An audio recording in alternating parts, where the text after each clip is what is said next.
podcast brought to you by Fantasy Edge Media, the Bet Life podcast, and bettingpredators.com. I'm your host, Chris Dell, here to talk all things March Madness, college basketball, brackets, whatever you're in, survivor pools, bracket contests, DFS, best ball, et cetera, et cetera. We're here to talk all things strategy and joined by a very special guest, Mr. Alec O'Reilly. He is the founder of SwishStats.org and the Clutch Index. Alec is a full-time data analyst from New York City. Here to talk about how his model compares to others in the industry, such as KenPom, Bart Torvik, and really how we can get actionable stats and insights into how we fill out our bracket based off the research that he's doing.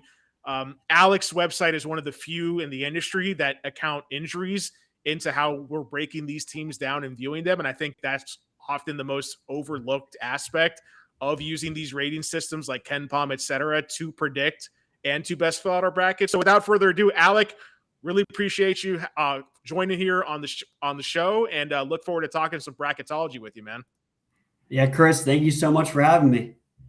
Yeah, so I kind of want to just dive right into things, man. Like Swiss Stats, the Clutch Index. I know you started both yourself. You have a data analysis background. Just tell me, like, there's a lot of rating systems out there. We know KenPom obviously is the industry leader. There's websites like Bart Torvik. You've got ESPN, BPI. You've got the NCAA net ratings now, as well as some older ones like RPI, et cetera. Mm-hmm. Just tell me about the Clutch Index methodology, why you started it, and what's unique about what you're doing over there at SwishStats.org. Yeah. So, with Swish Stats, we do a pretty standard rating system where we evaluate on a per possession basis teams' offensive and defensive efficiencies. We do adjustments based off different tempo, how a team plays against an opponent, against how an average team would play against them. And then finally adjusting for, overall strength of schedule. And yeah, so this is overall our team ratings. We have the Swish ratings.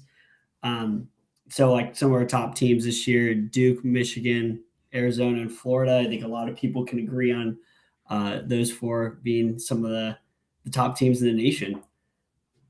What goes into creating your team ratings, right? You talk about tempo, strength of schedule, other factors. Like, is there anything you're doing differently, or what do you think that the rest of the industry might be missing on or overlooking that you think might be a little more important that kind of inspired you to create what you're doing now with the Swish ratings and the Clutch Index? Yeah, 100%.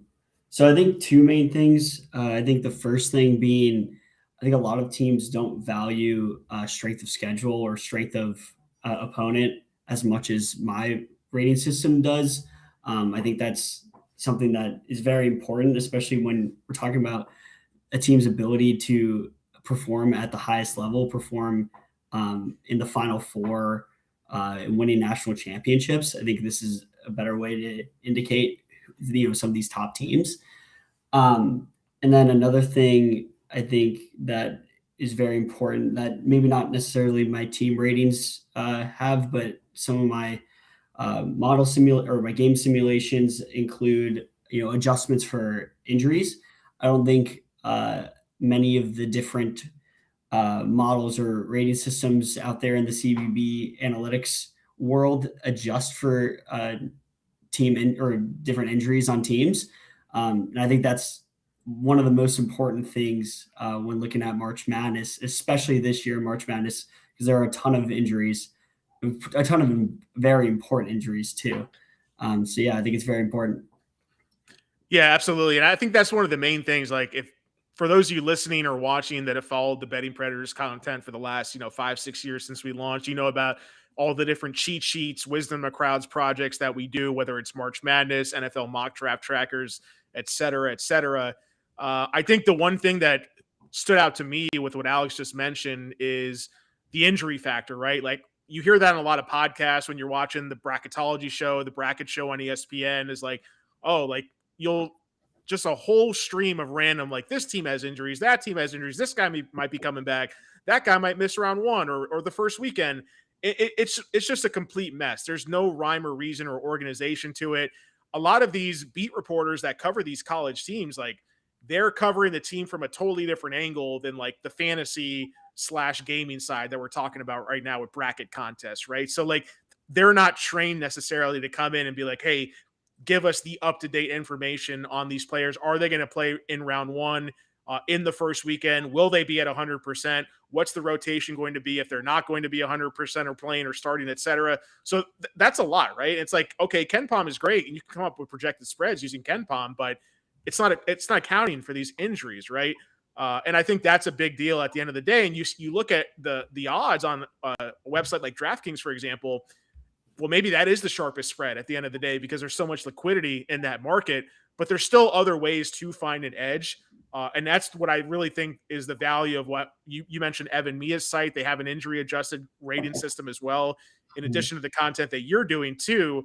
So I kind of want to focus on that first. Like you mentioned the methodology and like, how can we find an edge filling out our brackets? Like talk a little more about the injuries. Like, is there any specific teams that you're looking at now entering round one, the first weekend as a whole, in terms of these higher seeds and favorites? Like, what are you seeing that's maybe differing from a lot of the popular groupthink that's going on Twitter and all the different college basketball prediction circles right now? Specific teams, specific players that may be not being talked about enough, I guess.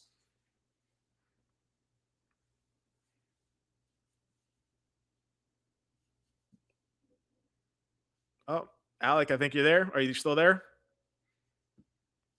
All right, I'm gonna go through Alex while he hops back on here. I think he just hopped off at a technical error there, but just want to look at the overall like injury factors, looking at the rankings here on the Swish rankings rating site. We got Duke 1, Michigan 2, Arizona 3, Florida 4, Illinois surprisingly 5th overall. So kind of want to dive into that in terms of like how can we use that in terms of the bracket and the spread, right? And I think that's the most important thing we're looking at the end of the day is how to get these insights really and this injury news, combine it with the ratings to make the best predictions and picks possible. So that's what I really want to dive into. I've got the odds and the bracket pulled up with the spreads as well, as I bring Alec back on real quick. Hey, Hey, Alec. hey, Yeah. can you hear me? Can you refund?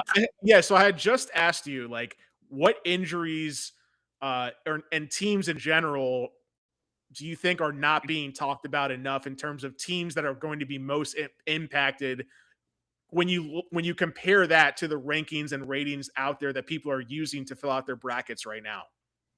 Yeah, I think there's a few big ones that I want to talk about. I guess some of the main ones are you look at North Carolina with Caleb Wilson.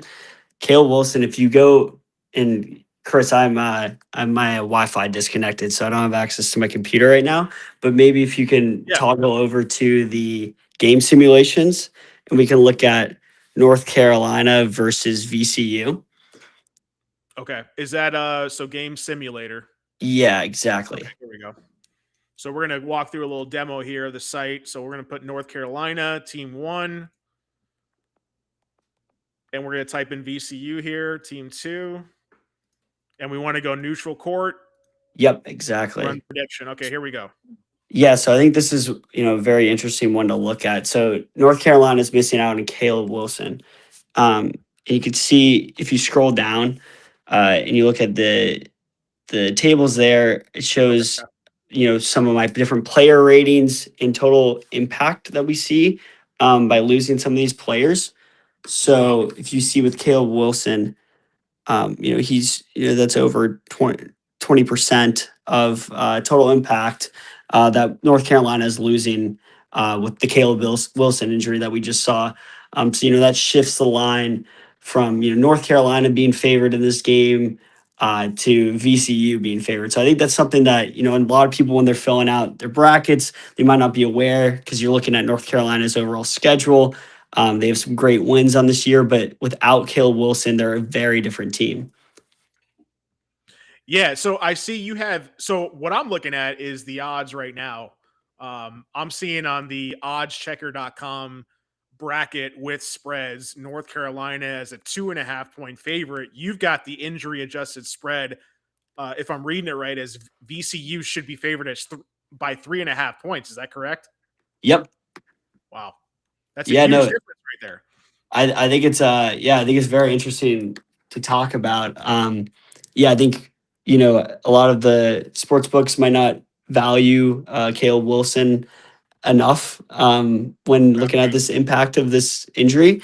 But yeah, I think he's one of the best players in college basketball and one of the most important players, especially when looking at how North Carolina plays without him. I mean, he's pushing 29% of the total impact of the team. So 29% of what North Carolina is on their best day. And especially when looking at some of those people who would replace him, they don't really have that much depth at that position.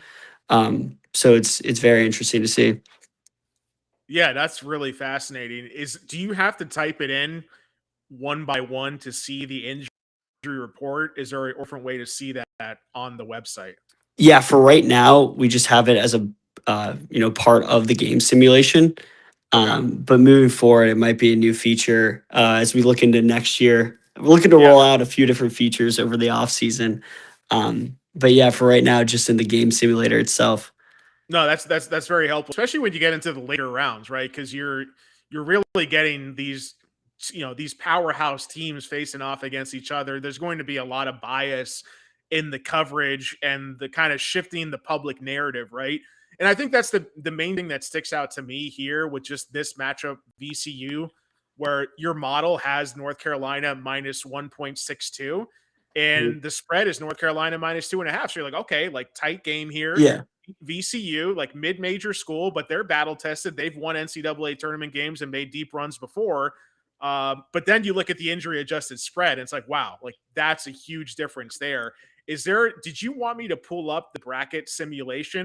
Or Yeah. we should wait for that now to kind of see that? I know, talk about how many simulations you're running with the whole Monte Carlo bracket simulator tool that you have here. Can you just explain that before we run this real quick? Yeah. So right now with the bracket simulation tab on the Swish Stats website, it's just a single simulation where you can see based off all of these different game simulations, we aggregate that up and show how it would navigate through one hypothetical round in the March Madness tournament. So I guess that's just in general how that tab works. But in my own testing, I've tested this and ran it over 10,000 times to see how pretty much, I guess, for that is really just analyzing, what teams have some easier paths as we navigate through the tournament. Looking at different hypothetical simulations to see how teams are gonna what matchups are more likely to happen. And yeah, it was super interesting to look at. I think one of my biggest takeaways when running the 10,000 round simulation is I saw that Duke, Arizona, and Michigan, these are the three best teams in college basketball. And I think a lot of people can agree on that. But to see that they made the Final Four in over 30% of the 10,000 simulations is a very high rate for teams to be making the Final Four. So I think it's very interesting, and especially looking at, I saw Florida was a bit of a step down, looking at 22%, I believe, making the Final Four. So just seeing that Florida, what we can take away from that is Florida has a bit of a tougher region going through having to play either Houston or Illinois, which are two top teams in the nation in their same bracket. So it'd be a tough region for them. Can you just explain, like some people, because I'm familiar with simulators using and playing DFS, right? For people who maybe aren't as deep into the DFS streets, like what is the value that a simulator provides as opposed to you just using your model and your injury adjusted spreads to fill out your bracket? Yeah, I mean, I think the big thing is really just picking up on how hard certain teams' paths are. Like I was kind of talking about with Florida, we could see that it's a bit of a tougher path for them to get to the Final Four, going through, either Houston or Illinois. Like if one of Houston goes down, but Illinois still goes through. That's a tough team to play in the Elite Eight. Whereas, I think if, UConn goes down, Michigan State, that's not as tough of a matchup. Or, looking at, Gonzaga versus like if Purdue went down, Gonzaga is like a weaker 3 seed. I think Illinois is a very strong 3 seed. So it really shows up in that quadrant looking at Florida. What are the percentages here? Is this based off X amount of simulation runs that we're looking at this bracket? Because I'm seeing, for example, No, yeah. in the East region, you've got Cal Baptist over Kansas, but it shows Cal Baptist is just a 29.6% chance to actually win that matchup. How does that work in terms of this bracket that we're looking at right now? Yeah, so this is just a one bracket simulation. I've ran the 10,000 on a separate. I have a post ready for that tomorrow to talk a little bit about those results. But yeah. Okay. And then when it goes into further rounds, like, so you mentioned, so the ones you're seeing the most are Duke, Arizona, and what were the other two that you said popped in over 30%? It was Duke, Arizona, and Michigan were the three that have begun over 30% getting into the Final Four. And who are you seeing? Who are you seeing as like the actual national title teams and champions right now showing up the most in your simulations? Yeah, so right now, here, let me pull it up. Also, let me try to join back in on the computer. Maybe. Yeah, for sure. I can swap that over.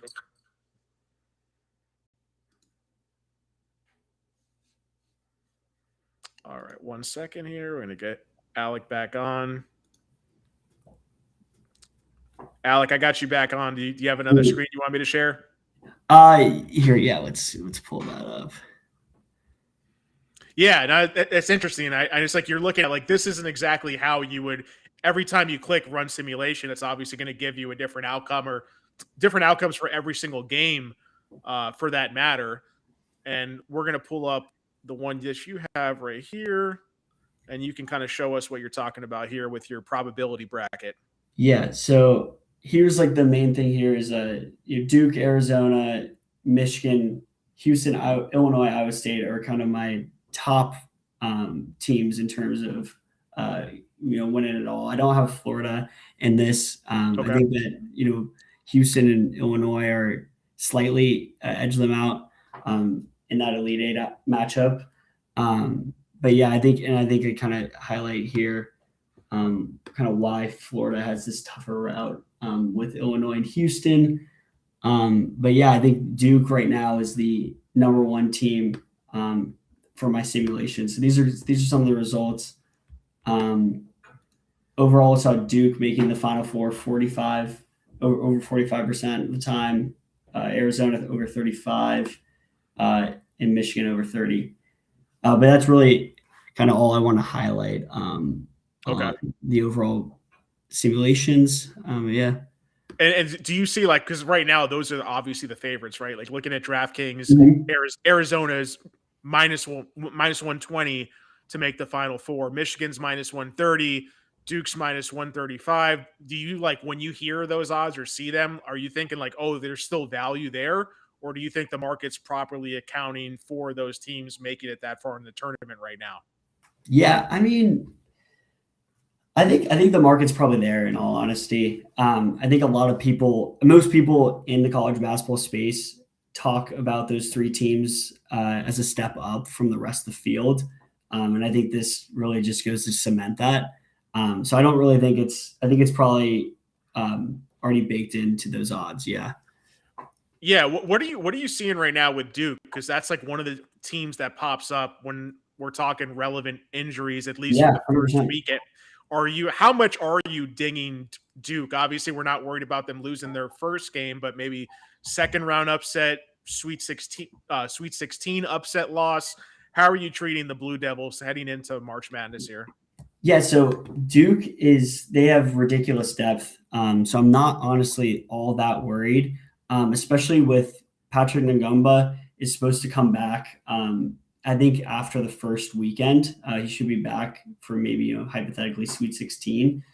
And I can also share a screen on just a simulation to show like with Kansas, Patrick, here I can share your screen really quick. Yeah, go ahead.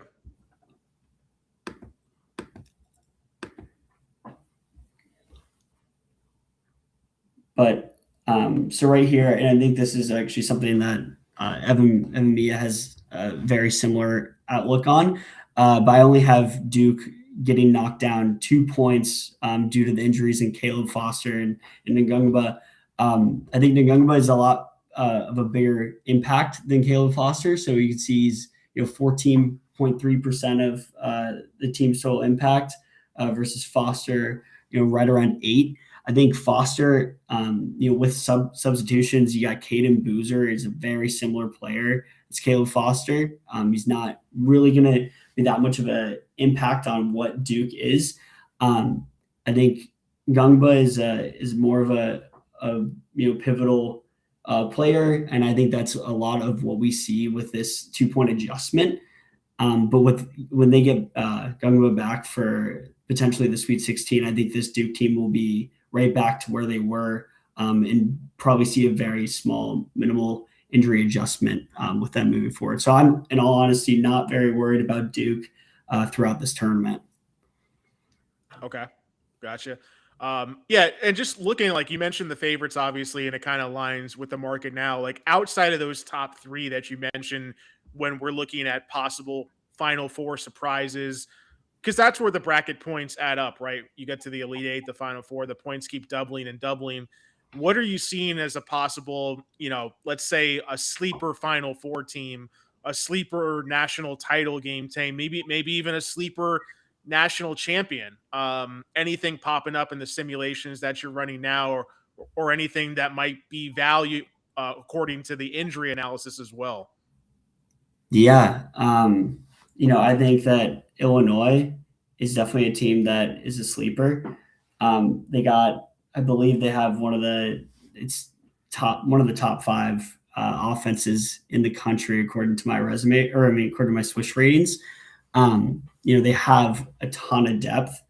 They are playing in a little bit of a bad stretch right now. They had a rough exit in the Big Ten tournament against Wisconsin, who's playing incredible right now. But I think if Illinois can figure it out and get hot like they have been throughout the season, I'd be really excited to see them go on a Final Four, maybe a national championship run. Is that the biggest discrepancy you see in your ratings versus like KenPom, for example, which is universally used? Because I'm seeing when you popped off for a second earlier, I was looking at your ratings, and you've got Illinois 5th. KenPom, for example, has Illinois 7th. Is there any other within like the top 10 to 12, like top 3 to 4 seed range that you're noticing discrepancies on with your model right now? Yeah, honestly, I'm not entirely sure. I think that would be a good one to point out that if Illinois, if I have them at 5 compared to, I didn't realize that KenPom had them all the way down at 7. I think I might be a little bit lower on Purdue than KenPom if I'm right. But yeah, I think that Illinois team, they definitely have a very high ceiling. Is kind of what I'm getting at, especially offensively. And I think in the tournament, a high-powered offense, especially when they can go to a ton of different players for scoring, especially off the bench. They got Kylan Boswell, Andrei Stojakovic, Keaton Wagler, all very, very high offensive power guards that they can go to for scoring. And then they have shooters around the court with Mirkovic. The Ivisic brothers are both 7-footers who can shoot the 3 ball. I think that they have just a ton of ability to score, especially when you see with some of these teams in March Madness, when some of their top players like RJ Luis last year for St. John's go cold, they can't score the ball, and then they're out of the tournament just like that. But with Illinois, they have a lot more depth with their scoring, so I think that will serve them well. Okay. Yeah, I know. So I'm kind of scrolling down the list, comparing on different tabs right now. I noticed, like, I think the top 12 or 13, there's really only like a 1 or 2 seed difference compared to you and KenPom. I do notice, however, staying in the top 25 range, you've got, and this is a big storyline heading into the tournament. Everyone's going to be rooting for Nebraska to win their first ever Oh, yeah. NCAA tournament game, right? Mhm. You might be throwing some cold water on that because you've got Nebraska 19, Ken Palm's got them 14. What are your thoughts on the Cornhuskers here? Yeah, I mean, I honestly, in all honesty, I love the Cornhuskers. Um, my roommate and I have a future on them back. A few months ago, we bet them to win the national championship. So, in all honesty, I would love to see them win it. But I do think that Nebraska has really cooled off since the hype that built up around them back in December, January. They're kind of in a tough spot right now where they're very cold. I'd love to see them win it all, but they could be a first round exit. I don't think they're gonna be, but they might. I'm going to pull up a couple and just kind of throw them at you before we get into the actual Yeah. region stuff. One team that I really like a decent bit, like I'm a mid-major guy, like right, Oh like yeah. I'm through and through. I'm always rooting for the underdogs. I got this brand new microphone here, and it's literally blocking the actual logo on my There shirt. we So go. we talk about some USF Bulls. Let's go Bulls, baby! In the tournament, we'll get to the USF Bulls in a second because that's a really popular upset pick right now in the first round. I really like St. Louis out of the. I've always Yeah. been an Atlantic 10 fan, Big East fan. You've got them at 24 in your Swish ratings, and I'm sorry to keep comparing you to Ken Palm because I feel like that's the one that makes the most sense now. Yeah, Ken 100%. Palm's got St. Louis at 41.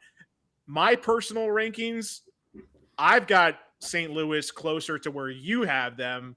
What are you seeing in the Swish rating numbers and your model that like St. Louis more than the consensus right now? Yeah. I think St. Louis, they're a great team that, can beat some of these best teams in the nation. I think they have a great resume. They beat a few good teams. And I think they're also, if you look at tempo, they're one of the fastest teams in the nation. Okay. I think that will serve them well. I'm really excited for that St. Louis Georgia matchup. Yeah. It's two very fast teams. I think they're like 56. So they would be a little further down, but like in the grand scheme of things, very, very fast team. But I'm really excited for that Georgia matchup. But yeah, I mean, I think it's going to be, a pick 'em with Georgia, St. Louis going just side by side. But it's going to be a very high scoring game. Talked about North Carolina and the edge and the spread there that you have VCU projected with injuries as 3.5 point favorites. That's a huge edge, obviously, because people look at the seed line, they look at the blue blood name reputation in North Carolina versus the mid-major VCU. They're not thinking about the old Shaka Smart VCU Rams that went to the Final Four way back in the day. So it's like the bias of anything's working against VCU right now, obviously. But looking like at past those matchups, do you see any differences right now in terms of injuries that are being affected outside of, we mentioned Duke? You think, yeah, okay, the injuries might make a few point difference to the spread in rounds 1 and 2, but they're probably going to be such heavy favorites it won't really matter in the end when it comes to filling out your bracket. Are there any relevant injuries you think are worth discussing besides Duke, North Carolina, anyone else you're noticing right now before we move on to the regions? Yeah, I mean, I think the two biggest teams that we haven't talked about yet are BYU and Texas Tech. Okay. BYU is missing Richie Saunders, and Texas Tech's got two injuries potentially with JT Toppins out for the year. He's one of the best players in the country. And then Lawan Watts is also potentially going to be out for the first game of the tournament. We'll see what happens there. But two of those are, massive blows for both those teams and could make them first round exits. Yeah, I think the BYU one sticks out to me a decent bit. I feel like the market, because you have such a high profile college basketball name like Toppin, he's out. So people I feel like people are appropriately dinging Texas Tech, but maybe not so much BYU.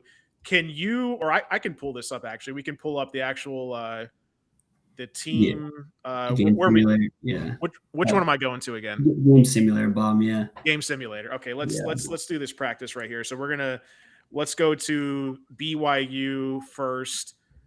And who's BYU playing again?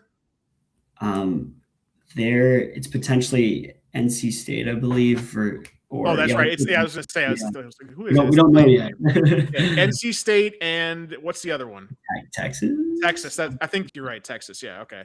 So let's run that.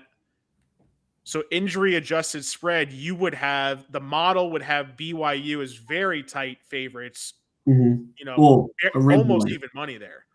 and then NC State with the injury Yes. adjustment. With the injury adjustment, it would go to NC State minus 2.7. If we look at KenPom, North Carolina State, I just want to see where they're at right there real quick and kind of North Carolina State.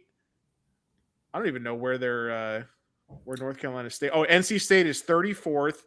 So we got a plus 19.61.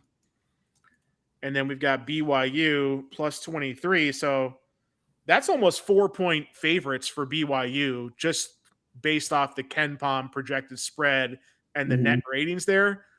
So that could be a huge edge, obviously, here.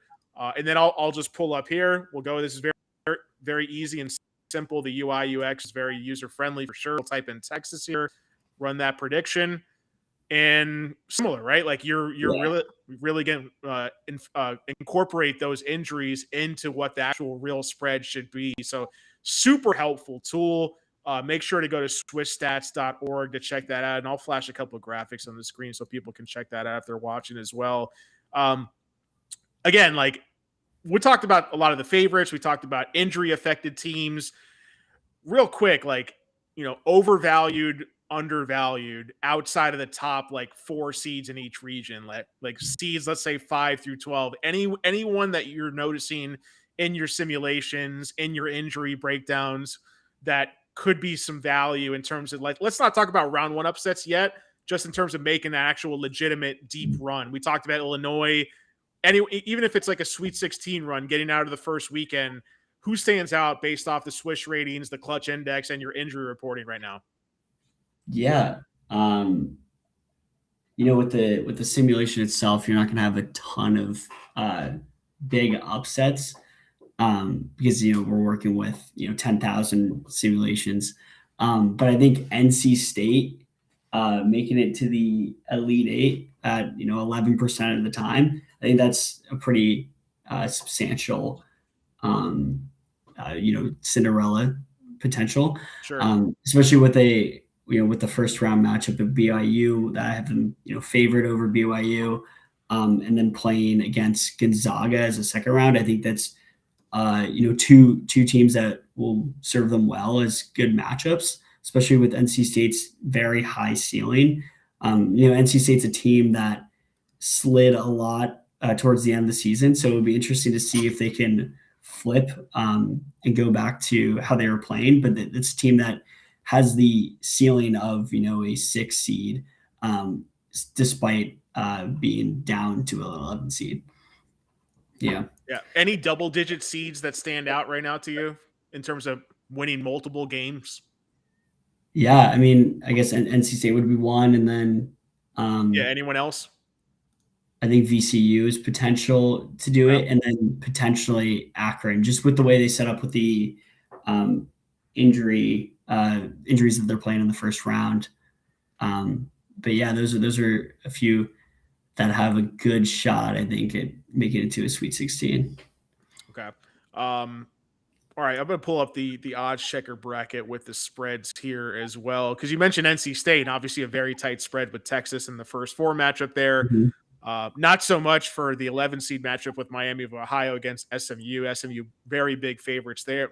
Miami, Ohio, one of the the buzzy teams here. Obviously, the undefeated season that was cut short, they still got in as a comfortable at large.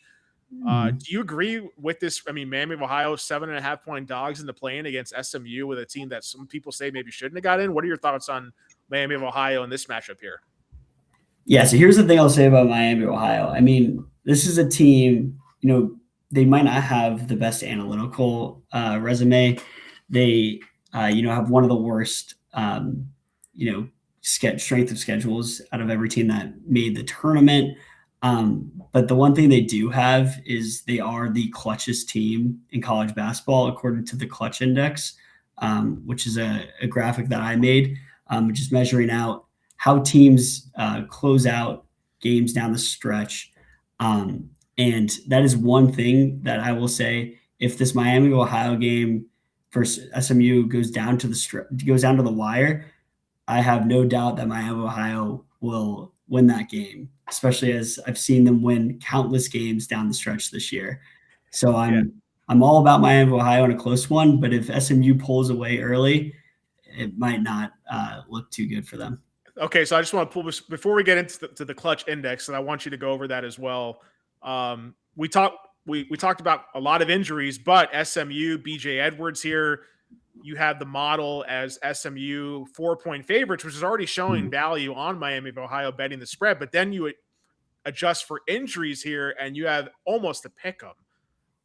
So maybe some value there on the money line for Miami of Ohio in this game. And then if they get past SMU, maybe win in another game. Sounds like that could be a decent pick there as well. And that's kind of what I wanted to talk about before we make our final 4 picks at the end here, and maybe a couple of extra sleeper picks.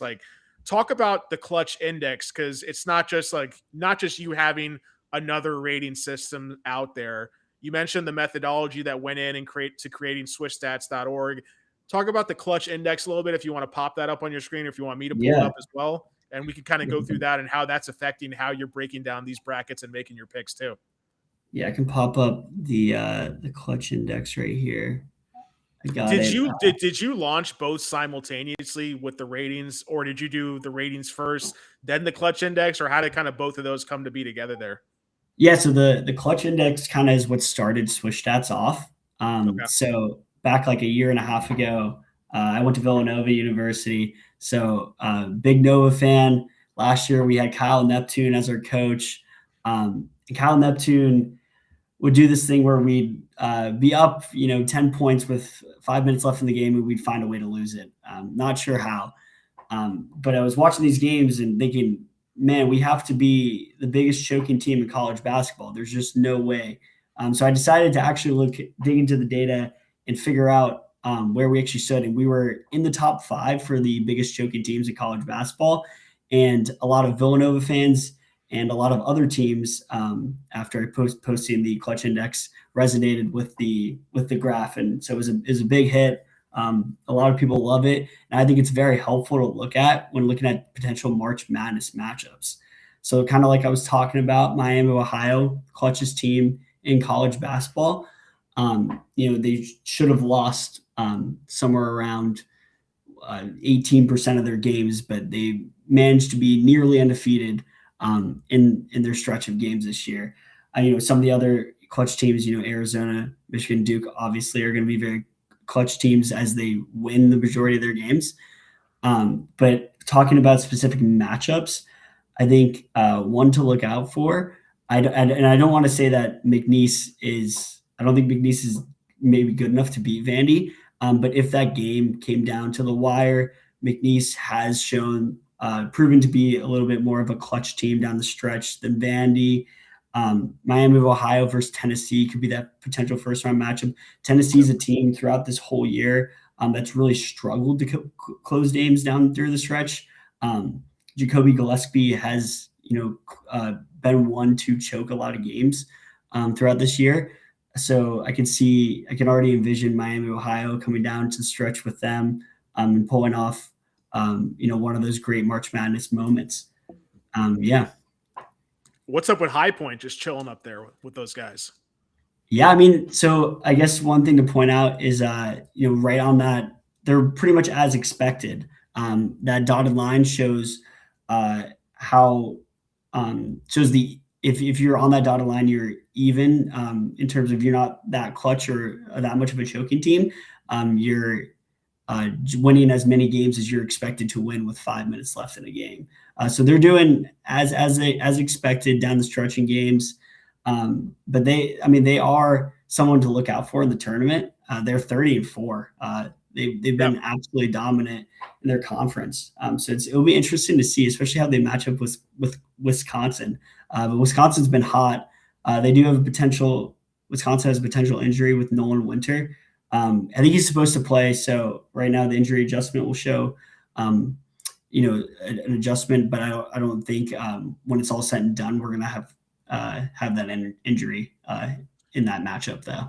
Yeah, I was gonna say, like, how often are you updating the numbers that go into your injury adjusted spreads, right? Because I see raw Yeah. impact loss, adjusted impact loss after Mhm. lineup replacement. You have a second player named Jack Janicki, Mhm. and then you have two different percentages for game time decisions for each player.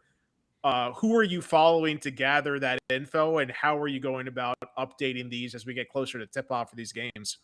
Yeah, so I have a output that I update or it's automatically updating every day on my site at Okay. I believe I have it at like noon every day where it updates. So it updates based off an injury site that I use. But yeah, Okay. Gotcha. And it looks like one team we really haven't talked about too much. I feel like a lot of people are really glossing over them as well. I mean, and you mentioned High Point too. Like with the potential injury impact here, first of all, you've got Wisconsin as tight favorites, like Mhm. 2.62 points. That's already a very tight spread. I always try to take the approach of filling out brackets where if I'm going to pick an upset in the first round, I need that spread to be tight, like 3.5 points at the most, like coming down to one shot difference at the end, because we never know what's going to happen at the end of these crazy Yeah, 100%. first, second round games, right? But you've got it within that margin. But then the possible injury impacts here of maybe even High Point being favored in your model if Wisconsin is this saying like if Wisconsin's without both these guys, that's what the spread would be, or how does that work Yeah, exactly? yeah, it's assuming without both those guys. So I Okay, think that with Nolan Winter back, it would really shift things. But I think kind of talking back about how I rate these different teams, I think High Point is a team that I'm higher on than a lot of people are in consensus. If you look at, I think I just saw Ken Palm has High Point around 92, and I have them in my top 50. wow, Um, okay. so it is something to note that that is one reason I'm a little higher on them compared to consensus. I do have my analytical ratings are a bit higher on High Point in general. What about Gonzaga up there? Because I feel like a lot of people haven't been talking about them. Do you see any value in them being up there in the clutch index? Yeah, wait, let me pull up the clutch index again. Yeah, because there was like one. I think you have like kind of five Yeah. teams clearly at the top there. Michigan, Mhm. obviously, Duke, but Gonzaga's kind of just nestling in there, right in the middle. Yeah. And I'm wondering if there's any value on them because you look at the Final Four odds. I mean, they're the third favorite to make it out of the West region. Arizona minus 120, Purdue Mhm. plus 360, then Gonzaga at plus 500. What do you think about the Zags overall? Yeah, I mean, I think they're definitely um, I mean, they're definitely a very clutch team. I think also something to note with this is I wouldn't consider Gonzaga as clutch as I would consider maybe Virginia. It's all about really the distance off that line Okay. to really drive how clutch a team really is. Um, but I think they're definitely a very clutch team. They only lost a handful of games this year. I think people like to discredit them, but if we look back at their non-con slate at the beginning of the year, I'd have to pull it up, but they had some impressive wins at the beginning of the year, and then they go on to play in the West Coast Conference, and people will forget about them. They play at 11 p.m. at night on the Eastern time zone, so a lot of people don't watch their games. They kind of fly under the radar, but no, they are definitely a legit team. I have top 10 team in my Swish ratings, so I definitely think they might be a bit of a sleeper team when it comes down to it. Yeah. All right. So we'll dive into the regions here just a little bit. I know we covered a lot of teams and games already. Just looking, let's look at the East region. Obviously Duke heavy favorites there to go all the way. I think the only other team we really have talked about there has been, maybe UConn making a big run. Obviously, like let's talk about my USF Bulls, right? Because Yeah. USF, like it seems like everyone and their mother is picking USF to upset Louisville here. I think the line opened at 6.5. Louisville, I see it at 4.5 now, so big spread movement there. When I look at your ratings overall, like you're higher than consensus on USF. You have them ranked 38th overall. But I think you're also higher on Louisville as well. You Mhm. have them 14th overall. And then when you go to the game simulator, I was just typing this in, like, because Louisville does have one of their players who I think is trending towards not playing. Michael Um, Brown, yeah. yeah, so you've got it right now, Louisville minus 4.89, so close to the spread right now. Injury adjusted spread, you're only changing that by about a point. So even without Mikel Brown, you Mhm. still got Louisville -4. Talk about that matchup. Like, what are you seeing overall? Because I know you said you like USF. You don't have to worry about hurting my feelings here, man. Yeah. But I feel like Louisville is still going to be a pretty tough out for my USF Bulls. Yeah, I mean, I absolutely. It's tough for me to see that I have Louisville favored because I absolutely love USF. I think their coaching staff is so locked in analytically. They got the blue collar point system where they have their different graduate assistants keeping track of different hustle points, so they can keep track of who are the people really putting in the effort on the defensive end. They also are so locked in on coaches' challenges. I think at the beginning of this year, we saw the rollout of coaches' challenges, and a lot of teams, weren't really taking advantage of that. USF has been so locked in; they're way ahead of the rest of the pack in terms of coaches' challenge attempted, and as well as converting them at a very high rate. Um, Unfortunately, I think I have Louisville in this matchup, especially with I think Michael Brown is going to end up playing. That's what I Okay. last heard. I don't know if you've Okay. heard otherwise, but if Michael Brown plays, I think they probably will. But I would be ecstatic if I saw USF get the win. Can you pull that up, by the way, the chart that you were showing me before we Yeah. recorded on the challenges? Because that was a very interesting thing to look at there. The one thing, like looking at it from a non-analytical standpoint, as someone who's followed USF this season, like I know that they're up there in pace, and this has a very high game total, 165 and a half. I would almost want to lean under because USF has really, like, when they really turn things on in late December and onward, they've really done it a lot with defense, and they're a very disciplined team overall. You mentioned the coaching staff. Brian Hodgson's got these guys playing like lockdown defense. They're really suffocating opposing 3-point shooters. They're hitting the glass well. As long as Isaiah Nelson doesn't get into foul trouble, I feel very confident Mhm. about South Florida being able to stifle Louisville. So I think the spread is higher than it should. I mean, not the spread. I think the total is higher than it should be based off South Florida kind of underrating their defensive abilities. And at the same time, like South Florida has a couple good shooters, but if they're not catching fire from deep, then we could see a fairly low scoring game here, in my Mhm. opinion. I've seen in the American Finals, Wichita State really tried to take out Wes Enos. He's the Bulls' best scorer.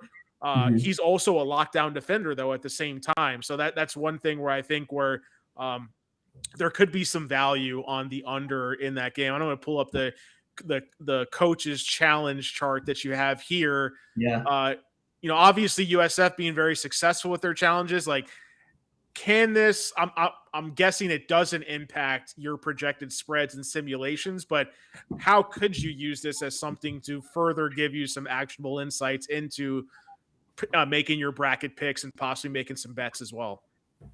I think the main thing to take away from this graph, I think there's two main things. I don't know if they're as applicable to the bracket, but teams that you see on the right are coaching staffs that are more locked in analytically.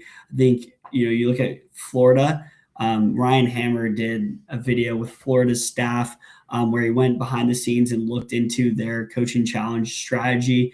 There's no surprise there that they're one of the top teams in coaching challenge attempts. USF, I've learned a lot about their program over the past month or so, and I can tell that they're a highly analytical team. They have a designated challenge guy. I had one guy reaching out to me in my DMs, asking about FSU. FSU is a team that has a designated challenge guy as well. And he's been doing very well towards the end of the season. They were a team that a couple of months ago didn't have that many challenges, but have really covered some ground as they're getting up to 8 challenge attempts and 6 of those converted. So it's very interesting to see. I think that a lot of these teams towards the right, Michigan as well, Akron, very analytically driven. And then the other thing I want to highlight here with coach challenges is that I think the biggest takeaway I have is that these overall, every team is not challenging enough. You get your one free challenge a game. The average team this year has used their challenge one in every 10 games. I think a lot of these teams are so locked in on the idea that if they use their challenge too early, they might not be able to have that late in the game. But frequently, that opportunity doesn't come around that often. So I think teams have been just like the fourth down in football, a little too conservative. I think over the next couple of years, we're going to see a shift to teams utilizing their challenge more. I think they already really have been towards the end of the season, like we see with FSU and USF. But I think that's one thing that I'll be looking out for next year to see if we can shift these teams over to the right more in terms of challenge attempts and becoming a little more aggressive. Yeah, absolutely. And it's kind of like goes hand in hand with just the shifting college sports landscape and how big NIL plays a factor now. So many more Mhm. transfers than usual. And a lot of this stuff is when you're analyzing all this data, you're using historical comparison, you're back testing data and accuracy. And I feel like that's got to be kind of skewed right now. Like, how do you use this data when we're in a totally new era and landscape of college sports, of major college basketball? When you're kind of like, because a lot of things that people used to talk about is like, oh, how many seniors are in the starting lineup or in the core of this Mhm. or the core rotation of this team? What's the continuity? But like, these are things that are going to be less and less factors. Or maybe you do spot a team where it's like, hey, they've got 4 seniors in their starting lineup. They've been together for 3 straight years. It's so hard to find that now, though. What are Yeah. some, like, what are like older factors, newer factors that you're noticing that kind of go into the overall switch stats methodology? And I know you're looking at strength of schedule and things of that nature, but the 4 factors obviously is something people talk about a lot as Mhm. well. Free throw. I think that's the one thing that stuck out to me the most about USF is not just kind of watching them play defensively and their coaching staff being very disciplined as well, but the fact that they rank near the top of the nation in free throws attempted per game. And Yeah. that's kind of another thing to add into their resume that I really like, potentially winning maybe 1 or 2 games in the tournament. Any of these things that you're looking at saying overrated, underrated for any of these metrics here? Yeah, no, I think USF with free throws attempted, that's one of the most important things you really could be doing in the sport of basketball. I mean, I think we're talking about highest, like best analytical shot is at the free throw line when you're standing there alone shooting 80%. There's no other shot that on the floor where you can shoot that at that higher percent. So I think, yeah, I definitely think free throws are very underrated, especially getting to the line. Free throws attempted per game is something that's very important. But yeah, I think like you kind of mentioned, I think there's going to be a lot of these newer things that coaches haven't been thinking about prior. Like how can they leverage their coach's challenge Right. better? Yeah, No, it's I definitely agree. I think there's a lot of cool things you're doing with the data and charts you're putting together and putting all in one place over at Swish Stats. So, anyways, Alec, kind of the moment everyone wants is what are our picks? What's our Final Four? What's our national championship? I'll start with you, man. You take the lead. I know you talk a lot about data, you talk a lot about your model, but at the end of the day, who are you picking in the Final Four in your bracket? yeah. I think a lot of the top teams have been pretty banged up with injuries, like we've talked about throughout this podcast. But I'm still gonna have Duke going to that national championship. I'm gonna have. I'll just start. I guess just start with my final four. I have Duke, Houston, Arizona, and Michigan.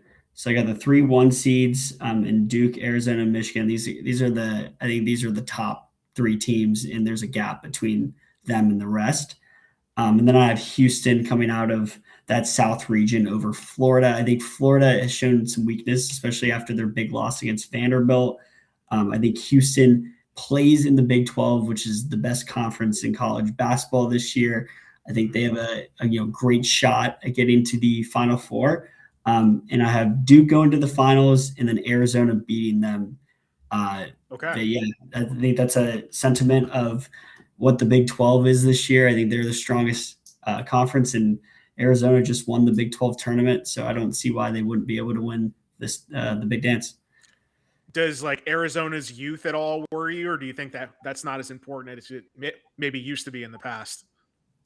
Well, I mean, they got Jaden Bradley's a great leader in them. Yeah. I mean, yeah, they do have two freshmen in their core, Braden Burries and Koa Pete. But I think Braden Burries has, really played like a bigger role than a typical freshman. So I think he's well poised and can put up some big games in the tournament. Still, I'm not too worried about that. Yeah, I'm with you there. I've got pretty much chalk as well. And you said you have Arizona over Duke in the finals.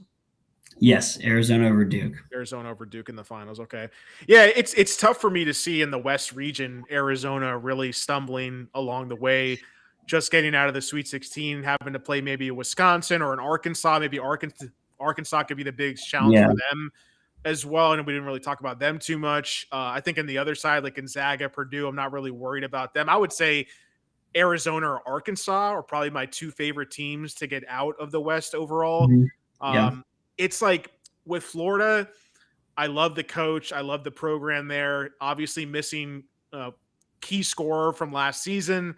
Yeah. And they barely beat Houston as it was, right? I've always I used to be very biased against Houston because before they went to the Big 12, I thought they were overrated many seasons going into Yeah. postseason play. But it's been extremely impressive what they've done in the in the Big 12, maintaining that level of elite play here.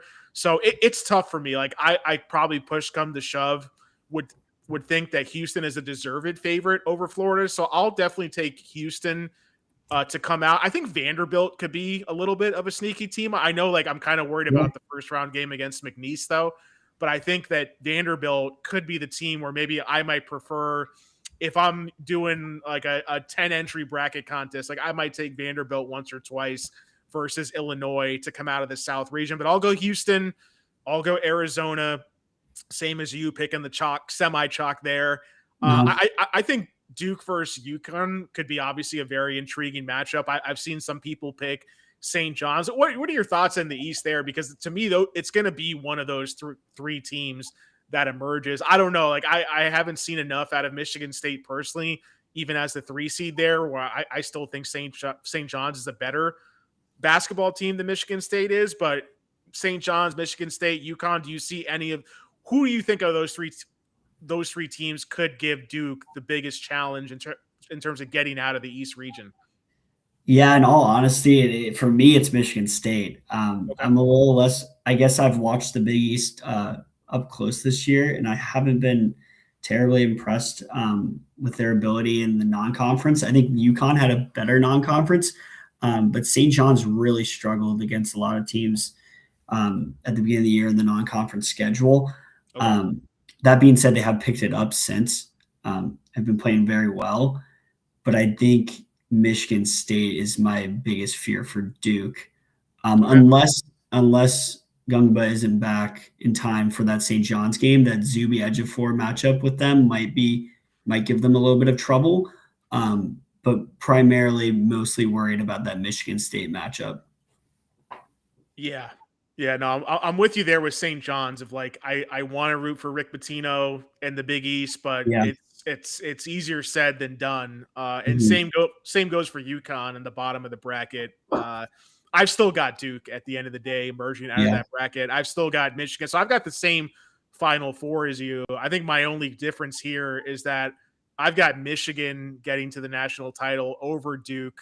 I think when you look at all the advanced metrics, they're consistently showing up in that top 3 between Duke, Arizona, Michigan. So I'm going to go Arizona over Houston in the Final Four. I'll go Michigan over Duke. And then I will go Michigan over Arizona in a very tight matchup. It seems like most of the predictions I've seen on TV, on podcasts, you see a lot of Duke winning it all, obviously, and for good reason. I've seen Arizona pop up.